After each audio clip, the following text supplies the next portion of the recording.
Famous story channel में आपका स्वागत है। आइए आज मैं आपको सुनाती हूँ सुदर्शन की कहानी गुरु मंत्र।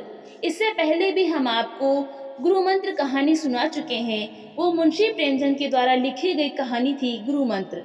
अब आइए हम सुदर्शन की कहानी की शुरुआत करते हैं। आधी रात के समय नवयुवक एकनाथ ने बहुत धीरे से अपने मकान का दरवाजा खोला और बाहर निकल आया। गली, बाजार, गांव सब सुनसान और अंधकारमय थे। एकनाथ ने एक क्षण के लिए ठहरकर अपने घर की तरफ देखा। अपने बूढ़े बाबा और निर्बल दादी का ख्याल किया। अपने मित्र बंधुओं के विषय में सोचा और उसकी आंखों में पानी आ गया। मगर यह निर्बलता कुछ ही क्षणों के लिए थी। जैसे कभी कभी पंछी पर खोलते समय रुक जाता है, एकाएक उसने आंसू पोंछ डाले और जल्दी जल्दी पांव उठाता हुआ गांव से बाहर चला गया। पिंजरे में दाना पानी सब कुछ था, परंतु पंछी ने किसी की भी परवाह न की और उड़ गया। चारों ओर अंधेरा था। दूर काले वृक्षों की काली छाया तले कुत्तों और गीदड़ों के रोने की आवाजें सुनाई दे रही थी। घर में बूढ़े बाबा और दादी का वात्सल्य बेसुध पड़ा था, मगर एकनाथ संपूर्ण दृढ़ता से झाड़ियों में उछलता हुआ, गड्ढों में गिरता हुआ, पत्थरों से ठोकरें खाता हुआ आगे चला जाता था। और उसे इस बात की जरा भी चिंता न थी कि मार्ग भयानक है और रात के अंधेरे में कई बलाएं छिपी हो सकती हैं। प्रातःकाल जब दो बूढ़ों के हृदय विदारक आर्तनाद से पैठन गांव में कोहराम मचा हुआ था, वो कई कोस की यात्रा समाप्त कर चुका और एक नदी के किनारे बैठा अपने पांव धो रहा था। जिन्हें जंगल के कांटों ने लहूलुहान कर दिया था, उसकी देह रथ जगी यात्रा से थक कर चूर चूर हो रही थी, परंतु उसके विचार आशा के आकाश में उड़े चले जाते थे और उन्हें रोकने की शक्ति पृथ्वी की किसी भी वस्तु में न थी। थोड़ी देर बाद वह उठा और अपने गांव की तरफ मुंह करके खड़ा हो गया।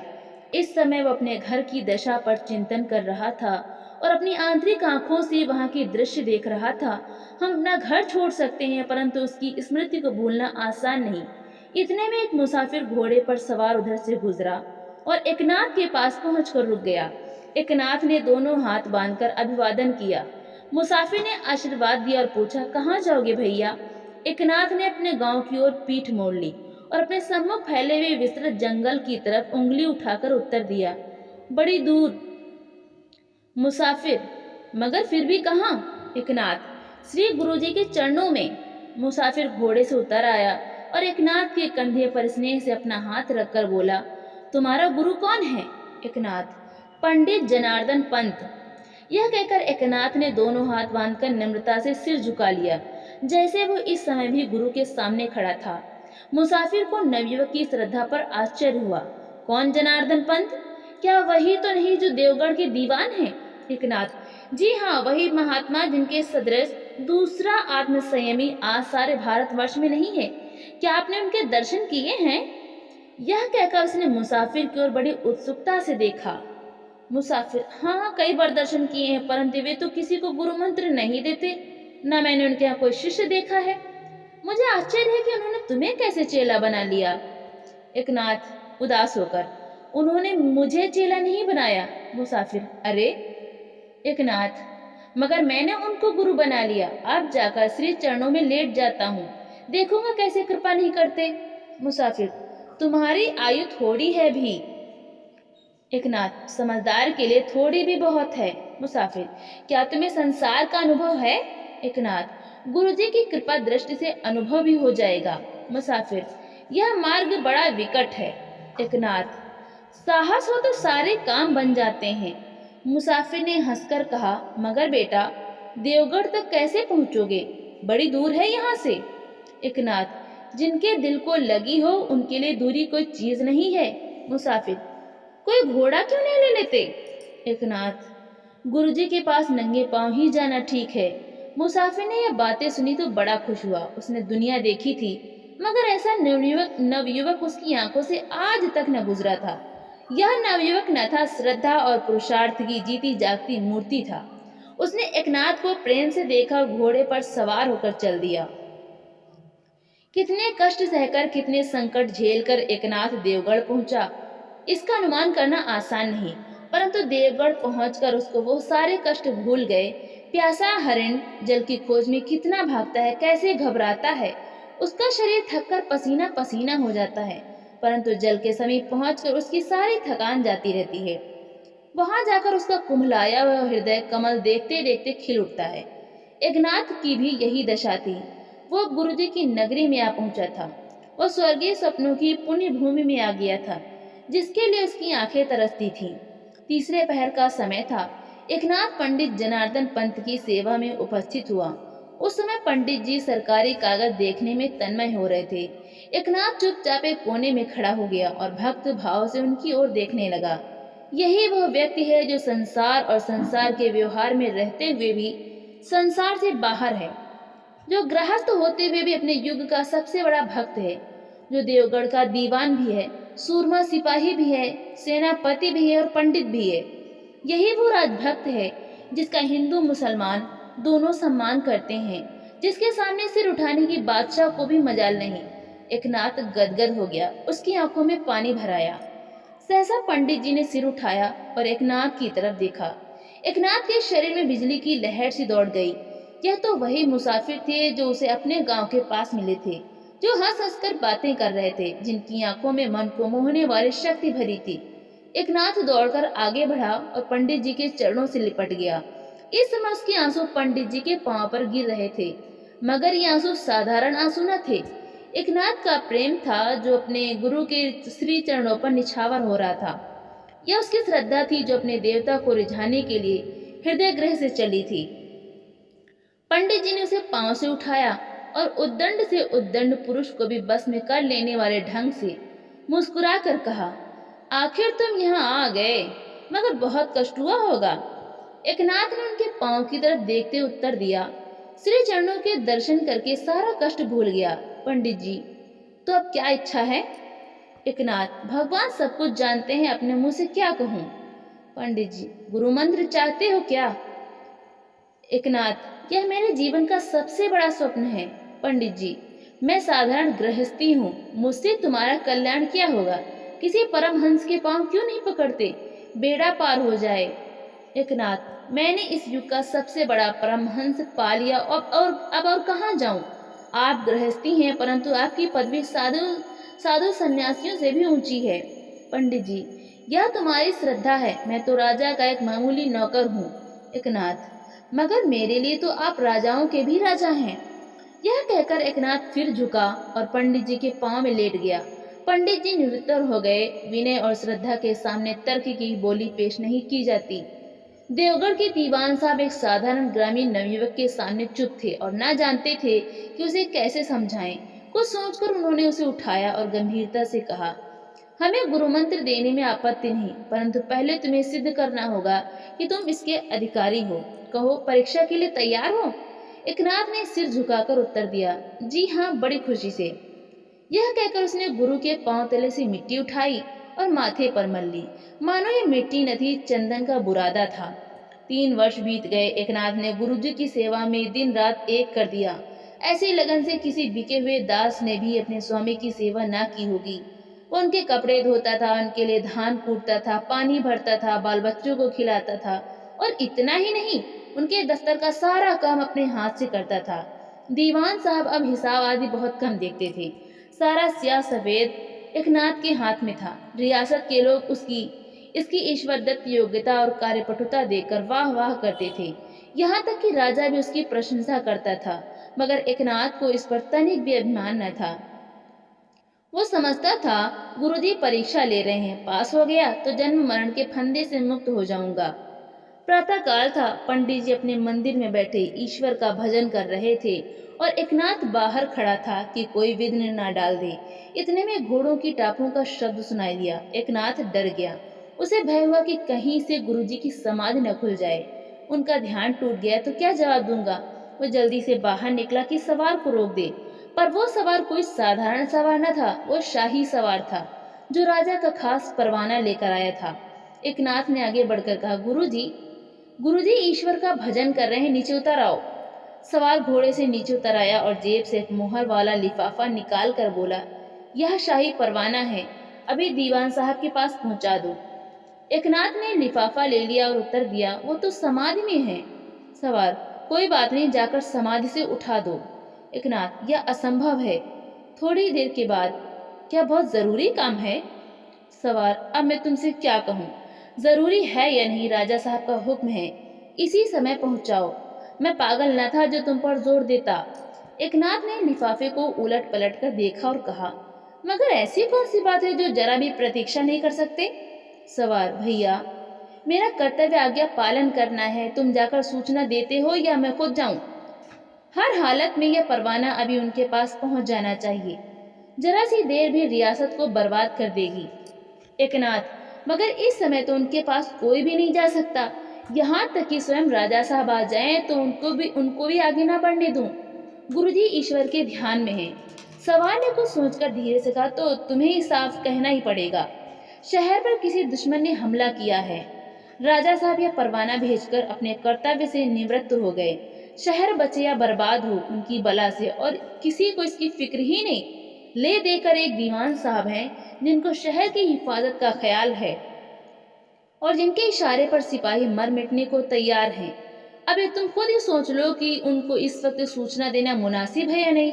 मगर मैं इतना कह देता हूँ कि उनको सूचना ना हुई तो दुश्मन किले की ईंट से ईंट बजा देंगे। यह कहकर सवार चला गया, मगर उसके शब्द एकनाथ के कानों में उसी तरह गूंज रहे थे। उसने परवाना गुरुजी के कागजों पर रख दिया और घुटनों पर सिर रखकर सोचने लगा कि क्या करना चाहिए, उठाऊं या ना उठाऊं। ध्यान में है, जो राजाओं का भी राजा है उसके दरबार में है, कहीं अप्रसन्न ना हो जाएं, क्रोध में ना आ जाएं, सब किए कराए पर पानी फिर जाएगा। एक दिन कहते थे, भगवान अपने भक्तों का काम स्वयं कर देते हैं। कहेंगे, यह बात तुझे कैसे भूल गई? लज्जित हो जाऊंगा, उत्तर ना दे सकूंगा, उनके सामने सिर उठाने के योग्य ना रहूंगा। तो ठीक है, मुझे चुप रहना चाहिए, देखूं परमात्मा क्या करता है। एकनाथ निश्चित हो गया और इधर उधर टहलने लगा। मगर चिंता शहद की मक्खी के समान है, इसे जितना हटाओ उतना ही और चिमटती है।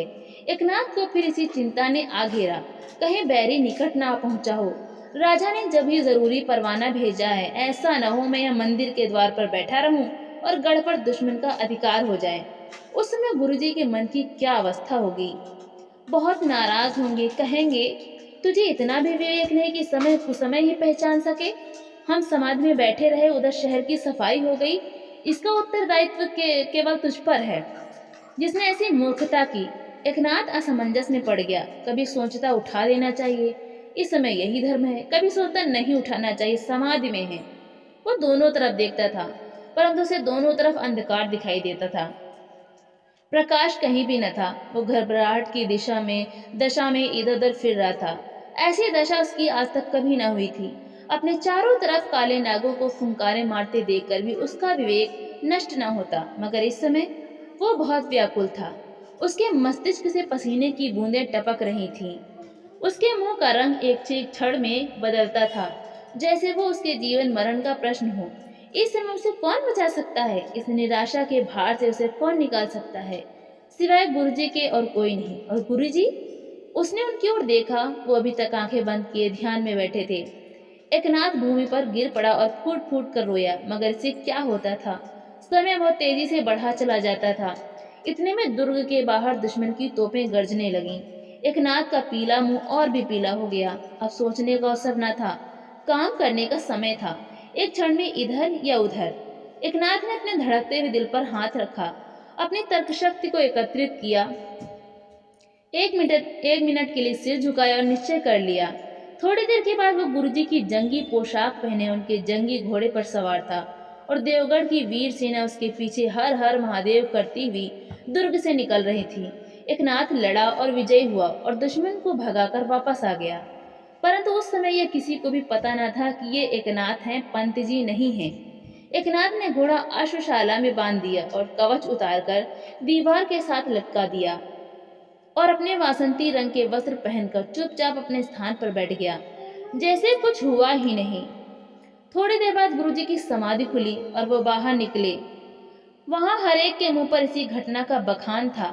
लोग कहते थे, आज दीवान साहब ने कमाल कर दिया। उनकी तलवार ऐसे चलती थी जैसे कैंची कपड़े पर चलती है। दुश्मन कैसे घमंड से आया था, मानो देवगढ़ में सिपाही नहीं रहते, पशु पक्षी रहते हैं। मगर दीवान साहब ने उसके दांत खट्टे कर दिए। दीवान साहब को आश्चर्य हो रहा था कि यह कहते क्या हैं, कौन आया, किसने आक्रमण किया, किसने दांत खट्टे किए। इनको किसी भी बात का ज्ञान न था। आश्चर्यचकित हो आगे बढ़ रहे थे कि एक स्थान पर कुछ आदमी बातें करते दिखाई दिए। दीवान साहब उनके पीछे खड़े हो गए और सुनने लगे। एक आदमी कह रहा था, आज तो दीवान साहब की चुस्ती चालाकी देखने योग्य थी। दूसरा, हम उनसे छोटे हैं परंतु हम में वो जोश नाम को नहीं, अद्भुत आदमी है। तीसरा आदमी, वाह भाई वाह, उन्हें आदमी कौन कहता है, वो तो कोई ऋषि हैं। पापी प्राणियों में यह शक्ति कहाँ, जवानी बुढ़ापा सब उनके वश में है, चाहे बूढ़े बन जाएं चाहे जवान बन जाएं। चौथा मुसलमान था, वो गंभीरता से बोला, जरूर जरूर बड़े बहादुर हैं, आज तो बिल्कुल नौजवान मालूम होते थे, वो बुढ़ापा कहीं नजर ना आता था। तीसरा, और भैया हम तो देख रहे थे, दुश्मन उनको देखते ही किम कर्तव्य विमूढ़ हो जाते थे, जैसे किसी ने मंत्र पढ़कर उनकी संज्ञा छीन ली हो। चौथा, आंखों से आग बरसती थी, सिद्ध पुरुष महात्माओं के यही लक्षण हैं, जिसकी तरफ देख ले वही वश में हो जाता है, कुछ करना चाहे तब भी नहीं कर सकता। दूसरा, और उनका घोड़ा कैसे उड़ता चला जाता था, यह शायद आपने नहीं देखा। तीसरा, खूब देखा, 2 ही घंटे में दुश्मन मैदान छोड़ भागा, किस घमंड से आया था, मानो विजय निश्चित है। चौथा, आप कभी इस तरफ देखने का भी साहस न करेगा। पहला, समझता होगा बादशाह बिलासपुरी है, जाते ही विजय हो जाएगी, यह पता ना था कि पंत जी का सामना है, कैसा भागा। दूसरा, अच्छी शिक्षा मिली, आजीवन स्मरण रखेगा। पांचवा, पर तो एक और बात सुनी है, सुनकर बुद्धि चकराती है, बड़ी अद्भुत बात है। पहला, वो क्या? पांचवा, कुछ लोगों का कहना है जब वो दुश्मन से लड़ रहे थे उसी समय वो अपने मंदिर में भी बैठे थे। दूसरा, हाँ हाँ सुना तो हमने भी है। तीसरा, परंतु एक ही समय में 2 स्थानों पर, यहाँ भी वहां भी, अचरज होता है। चौथा, भाई जिसकी पीठ पर परमेश्वर का हाथ हो उसके लिए कुछ भी कठिन नहीं, भगवान जो चाहे कर दे, उसका हाथ कौन पकड़ सकता है। वो चाहे तो तुम अभी आकाश में भी उड़ने लगो, हम वो देखते रह जाएंगे, प्रभु की लीला है। पांचवा, और क्या? पहला, यह दीवान साहब नहीं, नगर रक्षक देवता हैं। सहसा एक आदमी ने पीछे मुड़कर देखा और दूसरे को दिखाया, सब दंग रह गए, यह क्या? दीवान साहब चले जा रहे हैं। एक बोला, लो यह भी लो, हम में से किसी का रूप धारण करके खड़े थे, अब अपने रूप में जा रहे हैं। हमने तो पहले ही कह दिया था कि यह महात्मा जो चाहे सो कर सकते हैं। अब दीवान साहब सब कुछ समझ गए, यह काम एकनाथ ही का है, किसी दूसरे का नहीं। उसी ने हमारे वस्त्र पहने दुश्मन को हरा कर लौटाया। यह बालक कितना वीर है, कितना समझदार। राजा का परवाना आया होगा, हम समाधि में थे, हमें नहीं उठाया, स्वयं लड़ने चला गया। कोई मूर्ख होता तो कहता, शहर लुटता है तो लुटे, हमें क्या। बैठे गुरु की आज्ञा का पालन कर रहे हैं। उन्होंने मंदिर में पहुंचते ही एकनाथ को गले से लगा लिया और कहा, तूने मेरी लाज रख ली। एकनाथ बार बार उनके चरणों में गिरता था, कहता था, आप मुझे लज्जित कर रहे हैं, मैंने तो कुछ भी नहीं किया। पंडित जी ने उसे स्नेहपूर्ण दृष्टि से देखा और कहा, तुम्हारी वीरता की लोग भूरी भूरी प्रशंसा करते हैं, मुझे यह पता न था कि तुम तलवार के भी धनी हो। एकनाथ, ये सब आपकी कृपा है, वरना मेरी भुजाओं में ऐसा बल कभी न था। पंडित जी, लोगों को संदेह भी न हुआ कि यह तुम हो, मैं नहीं हूँ। एकनाथ, और वास्तव में यह आप ही का प्रताप है, नहीं तुम्हें किस योग्य था। मुझे केवल इतना स्मरण है कि मैंने आपके वस्त्र पहने और घोड़े पर सवार हुआ, इसके बाद क्या हुआ इसका मुझे जरा भी ज्ञान नहीं। मुझे ऐसा मालूम होता था जैसे कोई दैवी शक्ति मुझे उड़ाए लिए जाती है, जैसे मैं अपने आप में न था। अश्वमेव, आप ही की सत्ता मेरे हाथ में आ गई थी, अन्यथा यह विजय असंभव थी। शरीर मेरा था, चेतना आपकी थी। पंडित जी, लोग अब तक यही समझते हैं कि यह मैं ही था। एकनाथ, स्वयं मेरी भी यही धारणा है, आपने मुझे एकमात्र अपना साधन बनाया था। इस श्रद्धा को देखकर पंडित जी की आंखें सजल हो गईं। थोड़ी देर बाद बोले, वत्स, अब मैं बूढ़ा हो गया, इस पन में यह राज्य कार्य करना बड़ा कठिन है। मैं चाहता हूँ अब 4 दिन विश्राम करूं, दीवान की पदवी तुम संभालो तो मुझे छुट्टी मिले। आज की घटना ने मेरी आंखें खोल दी हैं, मुझे विश्वास हो गया है कि यह काम तुम खूब संभालोगे, राजा साहब को भी आपत्ति न होगी। मेरा जाकर 2 शब्द कह देना ही काफी है, वे स्वीकार कर लेंगे। कहो तो अभी जाऊं? एकनाथ की आंखों में आंसू आ गए, उसने दोनों हाथ बांध लिए जैसे कोई भूल हो गई हो। वो भूमि पर मुंह के बल गिर पड़ा और नम्रता से बोला, मुझे कुछ नहीं चाहिए, केवल आपके चरणों में पड़ा रहूं, मेरे लिए यही सब कुछ है। पंडित जी एकनाथ का अभीष्ट समझ गए, परंतु चुप रहे। अभी एक परीक्षा बाकी थी और कुछ दिनों बाद उसका समय भी आ गया। प्रातःकाल था। एकनाथ पंडित जी के स्नान के लिए पानी भर रहा था।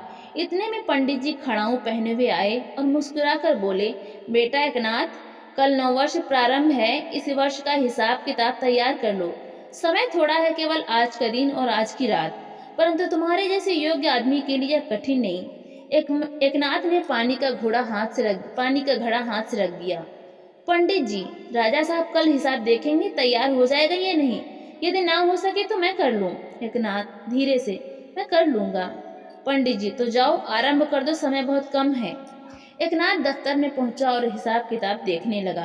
काम साधारण न था, सारे वर्ष का हिसाब था, और वह भी किसी साहूकार का नहीं, एक रियासत का। परंतु एकनाथ के दिल में जरा भी घबराहट न थी, न मुंह पर चिंता के चिन्ह थे। उसने किताबों के ढेर सामने रख लिए और पालथी मारकर बैठ गया। सूरज आकाश में धीरे धीरे ऊंचा उठा और सिर पर पहुंच गया, मगर एकनाथ उसी तरह बैठा हिसाब देखता रहा। संध्या हो गई, पर एकनाथ को पता भी न था।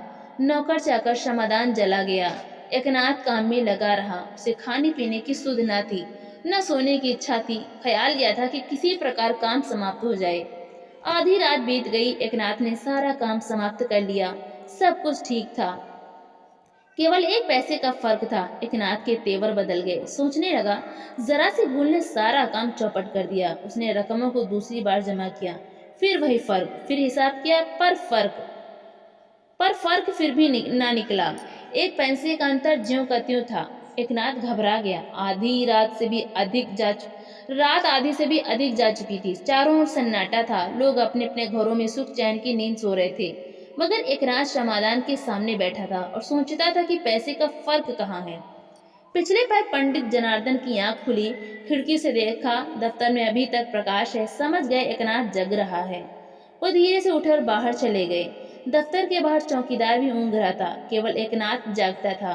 पंडित जी ने धीरे से कहा, एकनाथ। मगर एकनाथ ने कोई उत्तर न दिया, अपना हिसाब करता रहा। पंडित जी ने फिर पुकारकर कहा, एकनाथ। एकनाथ ने कुछ नहीं सुना। पंडित जी और आगे बढ़े और जरा ऊंची आवाज से बोले, एकनाथ। मगर फिर जवाब में वही सन्नाटा था, जैसे एकनाथ जागता न था, सोता था। पंडित जी को अचरज हुआ। वो और आगे बढ़े और श्रमदान के सामने इस प्रकार खड़े हो गए कि उनके शरीर की छाया पुस्तक पर पड़ती थी। मगर एकनाथ को अब भी मालूम न हुआ। उसके लिए पुस्तक के अक्षर उसी तरह साफ और रोशन थे। वो हिसाब में तन्मय हो रहा था। उसे दीन दुखी की दुनिया की सुध न थी। इसी तरह आधा घंटा बीत गया। सहसा एकनाथ को अपनी भूल का पता लगा। उसने खुशी से सिर हिलाया और हिसाब ठीक करके पुस्तकें बंद कर दी। इसके बाद उसने दोनों हाथ मिलाकर सिर से ऊपर उठाए और जम्हाई लेने लगा। इतने में उसने चकित होकर देखा, पंडित जी सामने खड़े हैं। वो घबराकर आगे बढ़ा और उनके पांव में झुक गया। पंडित जी ने पूछा, हिसाब किताब हो गया? एकनाथ, जी हाँ, हो गया। आप कैसे आए? पंडित जी, हम यहाँ बड़ी देर से खड़े हैं। एकनाथ चौंक पड़ा। पंडित जी, हमने तुम्हें कई बार बुलाया, मगर क्या जाने तुम कहाँ थे? एकनाथ, मैंने एक भी आवाज नहीं सुनी। पंडित जी, हमारी छाया से पुस्तक पर अंधेरा हो गया, तुम्हें इसका ज्ञान ना हुआ? एकनाथ हाथ बांधकर, अब क्या कहूँ, मुझे संदेह तक न हुआ कि कोई इस कमरे में खड़ा है। इस समय मेरी दुनिया केवल यह पुस्तक थी। पंडित जी खड़े थे, बैठ गए और एकनाथ के मुंह की ओर देखकर बोले, प्रातःकाल से इसी भांति बैठे थे क्या? एकनाथ, जी हाँ, इसी भांति। पंडित जी, कुछ खाया पिया भी नहीं? एकनाथ, जी नहीं। पंडित जी, नींद भी नहीं आई? एकनाथ, जरा भी नहीं। पंडित जी, इस समय क्या कर रहे हो? एकनाथ, एक पैसे का फर्क पड़ता था, उसे निकाल रहा था, बड़ी कठिनाई से पता चला। पंडित जी, एक पैसे के लिए इतना परिश्रम क्यों किया? मामूली बात थी। एकनाथ, मैंने सोचा आखिर भूल है, चाहे एक पैसे की हो चाहे 1 लाख की। पंडित जी का चेहरा चमकने लगा। वो गंभीरता से बोले, वत्स, तूने मुझे प्रसन्न कर दिया। मेरी परीक्षा बड़ी कठिन थी। बड़े बड़े साधु संत भी कदाचित इसमें सफल न होते, परंतु तू सब में उत्तीर्ण हो गया। तूने काले कोसों की यात्रा की और सिद्ध कर दिया कि तेरा हृदय श्रद्धा का सागर है। तूने सिद्ध कर दिया कि तुझमें सेवा भाव है। तूने युद्ध क्षेत्र में विजय प्राप्त की, जो इस बात का प्रमाण है कि तू वीरात्मा है और तुझे मृत्यु का भय नहीं। और फिर दीवान की पदवी को ठुकरा दिया। कोई लोभी ऐसे अवसर पर फूला न समाता। वो त्याग भाव कितना पवित्र, कितना महान है। परंतु मैंने तुझे उस समय भी गुरु मंत्र ना दिया, क्योंकि अभी एक परीक्षा बाकी थी। आज वो भी समाप्त हो गई। मैं देखना चाहता था कि तुझमें एकाग्रता है या नहीं, जिसके बिना ईश्वर भक्ति के मार्ग पर दो पग चलना भी असंभव है। मैं आया, मैंने तुझे आवाजें दी, मैंने तेरा प्रकाश रोक लिया, परंतु तुझे मालूम भी ना हुआ। यह थी एकाग्रता की पराकाष्ठा। अब मैं तुझे गुरु मंत्र देने को तैयार हूँ। मुझे तेरे जैसे शिष्य पर गर्व है। इस समय एकनाथ के चेहरे पर ऐसा तेज था जो इस मृत्यु लोक में कभी कभी दिखाई देता है। आज उसका वर्षों का परिश्रम सफल हुआ है। आज वह परीक्षा में उत्तीर्ण हुआ है। उसने वहीं भूमि पर गिरकर घुटने टेक दिए। पंडित जी ने फिर कहा, और मुझे यह भी आशा है कि जिस प्रकार तूने आज एक पैसे की भूल के लिए अपना इतना समय खर्च किया है, उसी प्रकार भक्ति मार्ग पर चलते हुए भी तू इस नियम को स्मरण रखना और छोटी से छोटी बुराई की भी अवहेलना न करेगा। आजा, अब आजा, अब जा, अब जा आराम कर। कल मैं तुझे प्रकाश, पवित्रता और अमर जीवन के सन्मार्ग पर चलने का उपदेश दूंगा। एकनाथ का चेहरा और भी चमकने लगा। तो दोस्तों, आपको ये कहानी कैसी लगी? लाइक करें, शेयर करें और कमेंट करके हमें ज़रूर बताएं। और इसी तरह की कहानी सुनने के लिए हमारे चैनल को सब्सक्राइब करना बिल्कुल भी ना भूलें। तो मिलते हैं अगली नई कहानी के साथ।